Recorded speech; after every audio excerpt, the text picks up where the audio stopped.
Hello, crafty friends. It's Elisa from Paisley Papyrus. I'm here with another installment in our Tasteful Library, and I am pulling out my card base from our Very Vanilla Note Card and Envelope set. And I'm going to take that and find where my crease is and fold what would be the inside, whichever side kind of has the mountain. You're going to put that on the inside, and then you're going to crease that with your bone folder if you got one, or a block if you did not get a bone folder. And in fact, it kind of made a little craggly edge there, and I don't like that, so I'm going to flip it to the other side, and now my edge is smooth. Okay, I'm going to set that aside.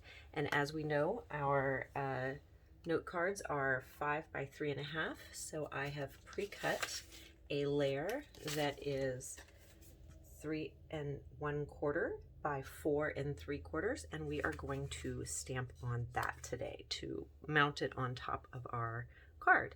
So the first thing we're going to do is take our little squares from the Tastefully Touches, and you can see it right there. I have it mounted on a block. I suggested you guys get a D block if you were just starting out and only wanted to get one block. This block here is in fact a C block if you decide you want to add it to your collection. And we're going to have a spare piece of paper nearby to stamp off. So what we are going to do here is take those squares, and we're going to do a second generation stamping technique. We're going to start in the middle right there, and then we're going to do again, stamp off, and then we're going to kind of rotate our block once and stamp down, and then we're going to rotate our block again and stamp here, and then we're going to, oops, I don't know why I double stamped there. We're going to stamp down one, and then we've got it rotated here. Actually, we're going to make it the opposite of the one right below it, and stamp right there. And then we're going to stamp off and put this guy right here. And then because I want these spaces filled in, I'm going to stamp off, and I'm going to put the smaller side right there. And then I'm going to ink it up, stamp off, and I'm going to put the larger side right there. So you have this kind of pattern going down the side of your page, right? So that is what second generation stamping is. And it gave me sort of a lighter version of our Night of Navy. Then I'm going to take our feather from the same collection, and I am going to dance that down this page. We're going to full strength stamp him right here, and then we're going to full strength stamp him right here, and then full strength we are going to stamp him right there. Okay, fabulous. And there we have our, and you know what, I think I'm going to add just, no, you should really work in threes. Okay, yeah, I'm going to do it. And I'm going to put a tiny one stamping off the edge here. And then I'm going to do a tiny one stamping off the edge up here. Voila. Okay, so we're going to set those two aside.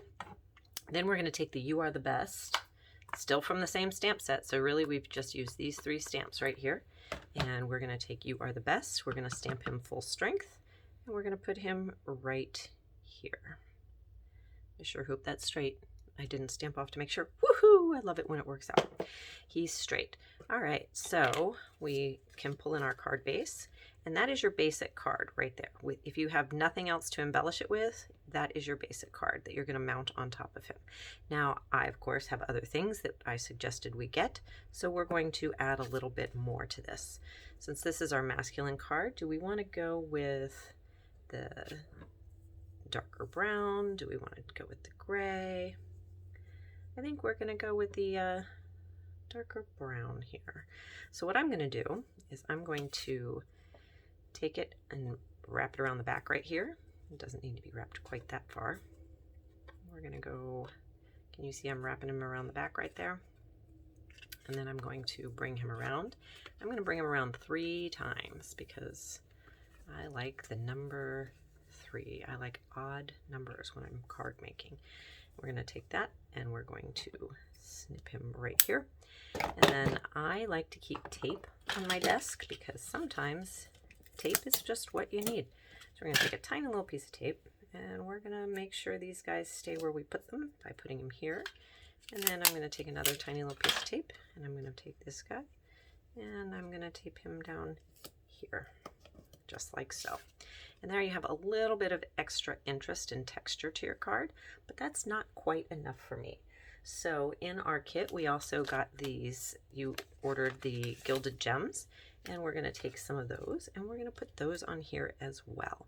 So I'm going to use my Take My Pick tool. If you only have tweezers, you can use those as well. I used tweezers for years before I got my Take My Pick tool. And I'm going to, again, work in threes. Hello, slide, slide. You didn't want to come up for me. I'm going to put him here. I'm going to take this guy. I'm going to put him right about there. And then I'm going to take this little guy here. Not sure if I'm in camera or not. That little guy right there. And I am going to decide where to put him as soon as I flip him back over. Sometimes they like to dance and get away from you. Okay, I'm going to put him right there because that's what I like. Right, and we have a nice masculine looking card. So our next step is I'm going to pull in some dimensionals because I want to give it a little pop off the page. And we're going to put him here and here. Oh, that one's a little close to the edge there. I'm going to lift him up because sometimes you can, sometimes you can't. Kind of like, you know, remember the old Mounds and Almond Joy commercials? Sometimes you feel like a nut, sometimes you don't. Yeah, sometimes you can, sometimes you can't. So anyway, that guy did not want to come back up, so I just popped him off, but I didn't want him hanging over the edge there. So I'm going to replace him with one that's a little further in. And then I'm going to put one right in the middle just to kind of keep it from caving. Okay, I already got that one. Pull, pull, and pull. We're going to flip him over and put him on our card base. And we have a lovely masculine card ready for a man in our life who we want to say thank you to, or just tell them that we appreciate them. Now, we're not done here, so we are going to bring in our scratch piece of paper again.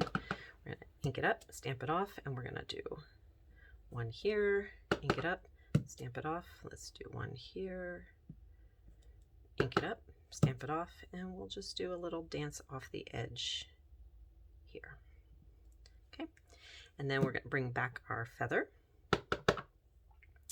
and put it right there. Voila.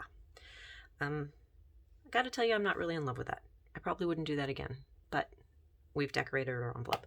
In reality, if I were to do it again, I would probably just do the feather and leave this part off of that. But anyway, there is our card. Let me move my paper pad out of the way so you can get a good vision of the card.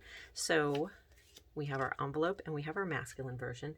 And before I went on camera, I did basically the same thing, but a female version, or a more feminine version, I should say. And for this one, I just used our pink that you ordered in the kit, and I used this stamp down here. I did not stamp off. I just used full force ink on the pink here, and then I did the fern in the navy blue, Night of Navy. And then from one of the sets that you could have chosen, I chose the sentiment, I love you no matter what. And this is Through It Together, is the stamp set, I love you no matter what. And I put that right down here in the corner. So there you go. Those are 2 cards for today. Thank you for joining me. Bye.